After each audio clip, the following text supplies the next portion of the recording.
ಇವತ್ತು ಮಧ್ಯಾಹ್ನ ಸುಮಾರು 2:30ರಿಂದ 3 ಗಂಟೆ ಅವಧಿಯಲ್ಲಿ ಬಿಜಾಪುರ ಜಿಲ್ಲೆಯ ಚಡ್ಚನ್ ಪೊಲೀಸ್ ಠಾಣಾ ವ್ಯಾಪ್ತಿಯ ಗೋವಿಂದಪುರ ಗ್ರಾಮದಲ್ಲಿ ಹೊಲದಲ್ಲಿ ಕೆಲವರು ಕೆಲಸ ಮಾಡ್ತಿರೋ ಸಮಯದಲ್ಲಿ ಅನೇಕ ಜನ ಬಂದು ಅವ್ರ ಮೇಲೆ ಚಾಕು ಮಚ್ಚು ಮತ್ತು ಬೇರೆ ಬೇರೆ ಆಯುಧಗಳಿಂದ ಹಲ್ಲೆ ಮಾಡ್ತಾರೆ. ಈ ಘಟನೆಯಲ್ಲಿ ಸ್ಥಳದಲ್ಲೇ 6 ಜನ ಮೃತಪಟ್ಟಿರುತ್ತಾರೆ. ಇದರಲ್ಲಿ ಒಂದೇ ಕುಟುಂಬದ 5 ಜನ ಸದಸ್ಯರು ಹಾಗೂ ಇನ್ನೊಬ್ಬ ವ್ಯಕ್ತಿ ಈ ಘಟನೆಯಲ್ಲಿ ಮೃತಪಟ್ಟಿದ್ದಾರೆ.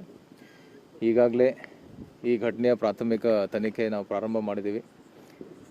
SP ಬಿಜಾಪುರ ಅವರ ನೇತೃತ್ವದಲ್ಲಿ ತನಿಖೆ ನಡೀತಾ ಇದೆ. ಮೃತರನ್ನು ಈಗಾಗಲೇ ಬಿಜಾಪುರ ಆಸ್ಪತ್ರೆಗೆ ನಾವು ಶಿಫ್ಟ್ ಮಾಡಿದ್ದೀವಿ. ಮತ್ತು ಆರೋಪಿತರ ಬಗ್ಗೆ ಈಗಾಗಲೇ ನಮಗೆ ಕೆಲವೊಂದು ಮಾಹಿತಿ ಇದೆ. ಆದಷ್ಟು ಶೀಘ್ರದಲ್ಲಿ ಅವ್ರಿಗೂ ಕೂಡ ನಾವು ಬಂಧಿಸ್ತೀವಿ ಮತ್ತು ತನಿಖೆಯನ್ನು ಮುಂದುವರಿಸ್ತೀವಿ. ಇವತ್ತಿನ ದಿನ ಚಡಚನ ಪೊಲೀಸ್ ಠಾಣಾ ವ್ಯಾಪ್ತಿಯ ಗೋವಿಂದಪುರ ಗ್ರಾಮದಲ್ಲಿ ಇವತ್ತು ಮಧ್ಯಾಹ್ನ ಅರೌಂಡ್ 2:30 ಹೊಲದಲ್ಲಿ ಕೆಲಸ ಮಾಡ್ತಾ ಇರುವಂಥ ಒಟ್ಟು 8 ಅಥವಾ 8ಕ್ಕಿಂತ ಹೆಚ್ಚು ಜನ ಕೆಲಸ ಮಾಡ್ತಾಯಿದ್ರು. ಅದರಲ್ಲಿ ಸುಮಾರು 28 ಜನ, ಈಗ ಕಂಪ್ಲೇಂಟಲ್ಲಿ ಅವರು 28 ಜನ ಬೈಕ್ಗಳಲ್ಲಿ ಬಂದುಬಿಟ್ಟು ಒಟ್ಟು 6 ಜನನ ಇಲ್ಲಿ ಮರ್ಡರ್ ಮಾಡಿದ್ದಾರೆ. ಇನ್ನಿಬ್ಬರು ಇಂಜೂರ್ಡ್ ಇದ್ದಾರೆ. ಅವರನ್ನು ಈಗಾಗಲೇ ಹಾಸ್ಪಿಟ್ಲಿಗೆ ಶಿಫ್ಟ್ ಮಾಡಿದ್ದೀವಿ. ಈ ಘಟನೆಯ ಹಿನ್ನೆಲೆಯನ್ನು ನಾವು ಚೆಕ್ ಮಾಡಿದಾಗ ಈ ಏನಿದು ಲ್ಯಾಂಡು ಸುಮಾರು 25 ಎಕರೆ ಲ್ಯಾಂಡ್ ಇದೆ, ಅದರದ್ದು ಒರಿಜಿನಲ್ ಓನರು ತೇಲಿ ಅಂತಂತೇಳಿ ಫ್ಯಾಮ್ಲಿ. ಅವರು ಮುಂಚೆ ಇಲ್ಲೇ ನೀವರ್ಗಿ ಊರಲ್ಲಿ ಇದ್ದರು. ಈಗೇನು ಸಸ್ಪೆಕ್ಟೆಡ್ ಅಕ್ಯೂಸ್ಡ್ ಏನಿದ್ದಾರೆ ಕಂಪ್ಲೇಂಟಲ್ಲಿ, ದಟ್ ಈಸ್ ಕಲ್ಲನಗೌಡ ಪಾಟೀಲ್ ಮತ್ತು ಅವರ ಫ್ಯಾಮಿಲಿ ಮೆಂಬರ್ಸ್ ಏನಿದ್ದಾರೆ, 2015ರಲ್ಲಿ ಈ ಏನು ಒಂದು ಕಲ್ಲನಗೌಡ ಪಾಟೀಲ್ರ ಕಡೆ ಇರುವಂಥ ಹುಡುಗ ಶಿವಾನಂದ್ ಅನ್ನೋನು ತೇಲಿ ಫ್ಯಾಮ್ಲಿ ಕಡೆ ಹುಡುಗಿಯನ್ನು ಮದುವೆ ಆಗಿರ್ತಾನೆ. ಸೊ ಮದುವೆಯಾಗಿ ಮಕ್ಕಳಿಗೆ ಎಲ್ಲರೂ ಇರ್ತಾರೆ. ಬಟ್ 2015ರಲ್ಲಿ ಆ ಶಿವಾನಂದ್ ಅನ್ನುವಂಥ ಹುಡುಗನ ಟ್ರ್ಯಾಕ್ಟರ್ನ ಹಾಯಿಸಿ ಕೊಲೆ ಮಾಡಿರ್ತಾರೆ. ಆ ಕೊಲೆ ಕೇಸಲ್ಲಿ ಒಟ್ಟು 4 ಜನ ಆರೋಪಿತರು ಈಗಾಗಲೇ ಜೈಲು ಶಿಕ್ಷೆ ಆಗಿದೆ. ಮತ್ತು 2024ರಲ್ಲಿ ಅವರು ಕೋರ್ಟಿಂದ ರಿಲೀಸ್ ಆಗಿದ್ದಾರೆ. ಸೊ ಅದು ಹೈಕೋರ್ಟ್ ಅದು ಸುಪ್ರೀಂ ಕೋರ್ಟಿಗೆ ಹೋಗಿ ರಿಲೀಸ್ ಆಗಿದ್ದಾರೆ.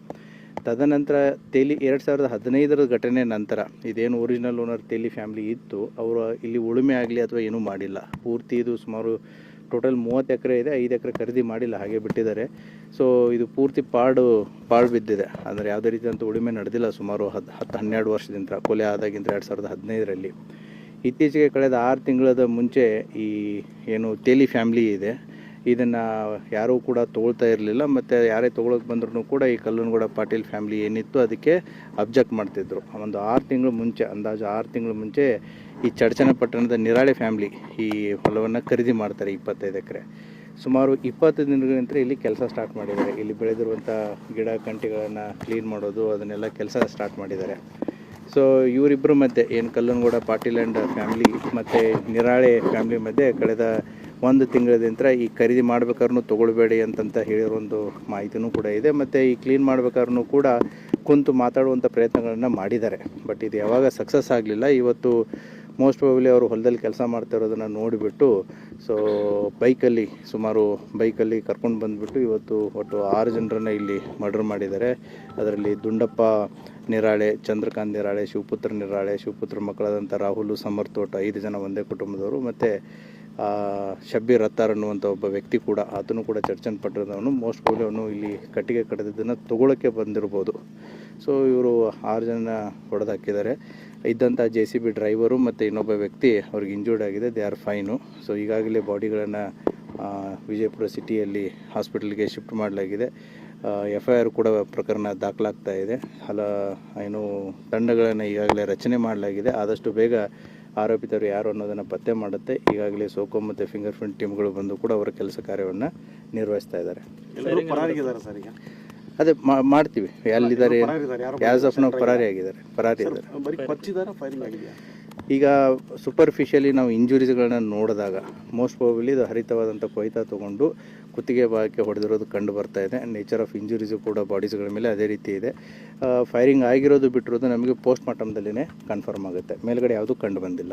ಕೆಲವು ದಿನಗಳಿಂದ 2 ಕುಟುಂಬಗಳು ಬಂದು ಚಡ್ಚನ್ ಪೊಲೀಸ್ ಠಾಣೆಗೆ ಭೇಟಿ ಕೊಟ್ಟಿದ್ರು. ಈ ಸಮಸ್ಯೆ ಆಗಿದೆ ಅಂತ ಹೇಳಿ ಅದನ್ನು ಚೆಕ್ ಮಾಡುತ್ತೆ, ಎನ್ಕ್ವೈರಿ ಮಾಡುತ್ತೆ. ಬಂದಿದ್ರು ಬಿಟ್ಟಿದ್ರು ಅನ್ನೋದನ್ನು ಗೊತ್ತಿಲ್ಲ. Will see it what is. ಈಗ ಪಾಟೀಲ್ ಫ್ಯಾಮಿಲಿ ಮತ್ತು ತೇಲಿ ಫ್ಯಾಮಿಲಿ ಇವರು ಮತ್ತೆ ದ್ವೇಷ ಇರೋದು ತೊಗೊಂಡಿದ್ದು ಇವರಲ್ಲ, ಇವ್ರಿಗೆ ಯಾಕೆ ಅವರು ಟಾರ್ಗೆಟ್ ಮಾಡಿದ್ರು? ಇವರು ಕೂಡ ಪರಿಚಿತರನ್ನೇ ಇದ್ದಾರೆ. ನಿರಾಳೆ ಫ್ಯಾಮಿಲಿ ಆಗಿರ್ಬೋದು ಮತ್ತು ಈಗೇನು ಅಕ್ಯೂಸ್ಡ್ ಫ್ಯಾಮಿಲಿ ಇದೆ ಅವರು ಕೂಡ ಪರಿಚಿತರನ್ನೇ ಇದ್ದಾರೆ, ಒಬ್ರಿಗೊಬ್ರು ಪರಿಚಯನೇ ಇದ್ದಾರೆ. ಮೋಸ್ಟ್ ಪ್ರಾಬಲಿ ತೇಲಿ ಫ್ಯಾಮ್ಲಿ ನೇರವಾಗಿ ತೊಗೊಂಡ್ರೆ ಕೊಡಲ್ಲ ಅನ್ನೋದು ಒಂದಿರ್ಬೋದು, ಮತ್ತು ತೇಲಿ ಕುಟುಂಬದ ಒಂದು ಮಹಿಳೆಯೂ ಕೂಡ ಈಗ ಅವ್ರ ಮನೆಯಲ್ಲೇ ಇದ್ದಾರಲ್ಲ, ಸೊ ಹಾಗಾಗಿ ಈ ಹೊಲವನ್ನು ಅವರೇ ತೊಗೋಬೇಕು ಅನ್ನೋದೊಂದು ಉದ್ದೇಶ ಇರ್ಬೋದು. But let us see, investigation ಇನ್ನೂ ಮುಗಿದಿಲ್ಲ, ಇವಾಗ ಸ್ಟಾರ್ಟ್ ಆಗಿದೆ. Investigation has to reveal more things. Thank you. ಈಗ ಇಲ್ಲ ಸರ್, ಈಗ ಇವರಿಬ್ಬರಿಗೆ ಭೀಮನಗೌಡ ಕೇಸಲ್ಲಿ ಸ್ಟೇಷನಿಗೆ ಬಂದರು, ಅವಾಗೂ ಏನೂ ಆಗಲಿಲ್ಲ. ಈ ಸ್ಟೇಷನಿಗೆ ಬಂದು ಹೇಳಿದ್ರು ಕೂಡ ಕ್ರಮ ಕೈಗೊಳ್ಳಿಲ್ಲ. ಅಲ್ಲ, ಆ ರೀತಿ ಆಗಿತ್ತು ಅಂತಂದರೆ ಖಂಡಿತವಾಗಿ ನಾವು ಕ್ರಮ ತಗೋತೀವಿ. ಇಫ್ ಏನಾದರೂ ಏನು ಇದರಲ್ಲಿ ಪೊಲೀಸ್ ಮಾಹಿತಿ ಬಂದು ಅಥವಾ ಪೊಲೀಸರ ನೆಗ್ಲಿಜೆನ್ಸ್ ಇದ್ದರೆ 100% ಅದನ್ನು ಕ್ರಮವನ್ನು ತಗೊಳ್ಳುತ್ತೆ. There is no doubt in it. Thank you.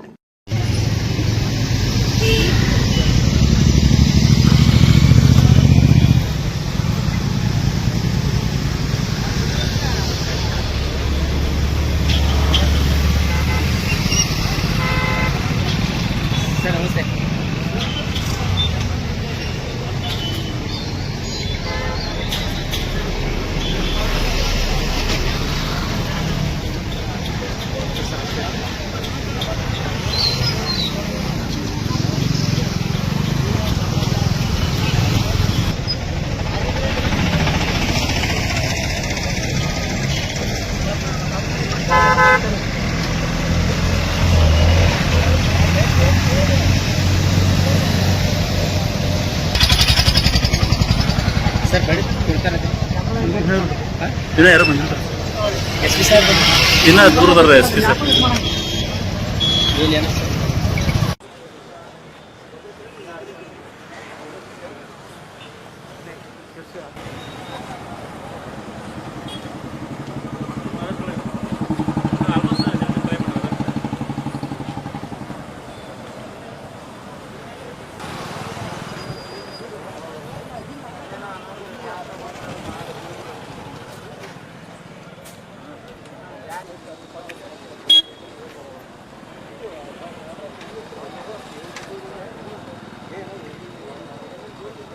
ಪೊಲೀಸರು ಹೆಚ್ಚಿನ ತನಿಖೆಯನ್ನು ನಡೆಸ್ತಾ ಇದ್ದಾರೆ. ತನಿಖೆ ಬಳಿಕವಷ್ಟೇ ಇಡೀ ಘಟನೆಗೆ ನಿಖರವಾದಂತಹ ಕಾರಣ ಅದು ಕೇವಲ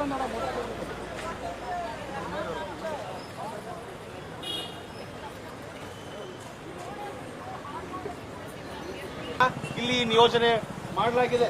ಸದ್ಯ ಪ್ರಾಥಮಿಕ ಮಾಹಿತಿಯ ಪ್ರಕಾರ ಏನು ಗೋವಿಂದಪುರದಲ್ಲಿ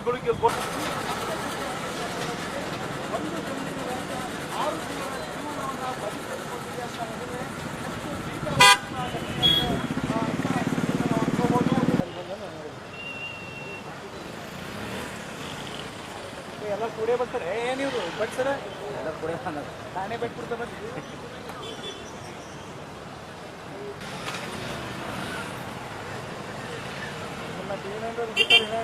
ಸುವರ್ಣ ಬಿಟ್ಟು ಬಂದಾರಲ್ಲ,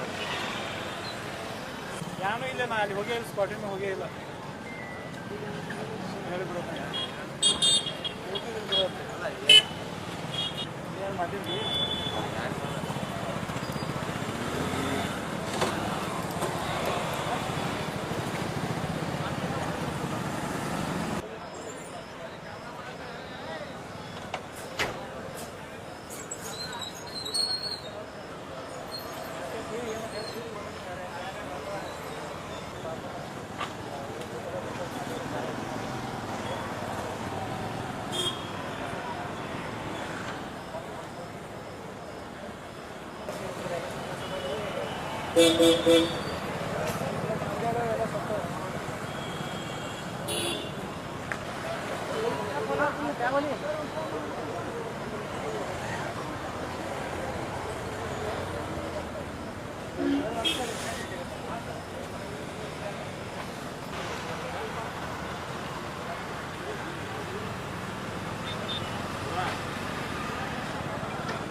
ಹೌದಲ್ಲ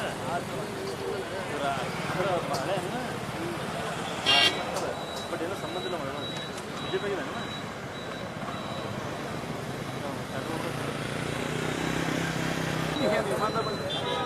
ಬಾರ ಅಪ್ಪು ಕೂಡ